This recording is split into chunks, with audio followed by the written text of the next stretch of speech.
கிராமத்துல எல்லாம் ஒண்ணு சொல்லுவாங்க, எல்லாம் இருக்கு பெட்டியில, கீரை கடைய சட்டி இல்லன்னு.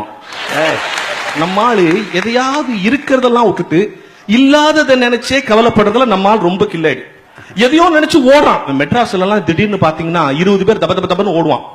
கட்சியில ஓடுறவனை பிடிச்சி எங்கடா ஓடுறேன்னா தெரியல சார், எல்லாரும் ஓடுறாங்க நானும் ஓடுறேன். சரி, நீ முன்னால ஓடுறவனை பிடிச்சி எங்கடா ஓடுறேன்னு கேட்டா தெரியல சார், எல்லாம் ஓடி வராங்க நானும் ஓடுறேன். அது முன்னால ஓடுறவனுக்கு தெரியல, பின்னால ஓடுறவனுக்கு தெரியல, ஓடி இருக்கிறான். இந்த சின்ன பசங்க காத்தாடி ஓடும் போது சில காத்தாடி டீல்ல அழுந்து வரும், பாத்திருக்கீங்களா? அந்த காத்தாடி பிடிக்கிறது இந்த தெருவுல இருந்து ஒருத்தர் 4 பேர், அந்த தெருவுல இருந்து 4 பேர் பாத்தீங்கன்னே ஓடியாருமா. எல்லாருமே வந்து சேர்ந்து காத்தாடி கீழ்ச்சி போட்டு போடுவோம். டீல்ல இருந்து வந்த காத்தாடியை ஒழுங்கா வீட்டுக்கு ஒருத்தர் எடுத்துன்னு போன மாதிரி வரலாறே கிடையாது. என்ன பொருள்? அத்தனை பேரும் அவன் எடுத்துன்னு ஓடணும் ஓடியாடல, வேற எவனும் எடுத்துன்னு போடக்கூடாதுன்னு ஓடியாந்துக்கிறான்.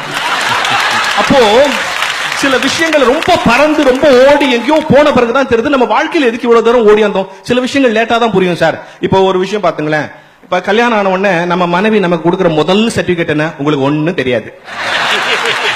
கை வீட்லயே அப்படித்தானா? இல்ல, கை தட்டுறத பார்த்தா இவங்க நிறைய பேர் அதே மாதிரி சர்டிபிகேட் வாங்கிருக்காங்க.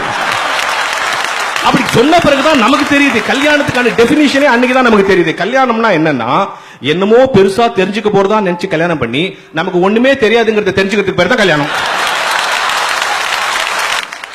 நம்ம வாழ்க்கையில திருப்தி, நம்ம வேலையில திருப்தி, நம்ம சார்ந்து இருக்கிற ஊர்ல திருப்தி, நமக்கு கிடைச்சிருக்கிற அவைலபிள் ஆப்பர்ச்சுனிட்டியில திருப்தி அடைகிற பழக்கம் கிடையாது. இப்ப கண்ணாடி முன்னால நிக்கிற எல்லாருமே என்ன நினைக்கிறான்?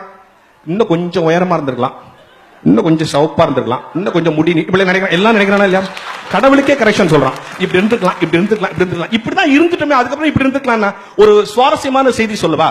மனிதன் என்று சொல்கிறார்கள். இப்ப கீழே பாதம்ன்றான். நான் ஒரு அடி எடுத்து வச்சா மலையினுடைய அடிவாரத்தை அடின்றோம்.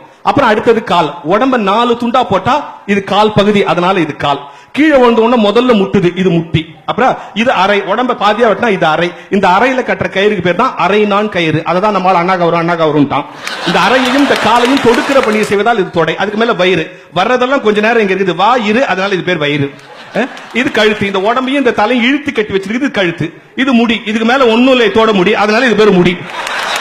கடவுள் கச்சிதமா தான் நம்மளை பற்றிக்கிறான். நாம தான் அவனுக்கே கரெக்ஷன் சொல்லி உட்காந்து.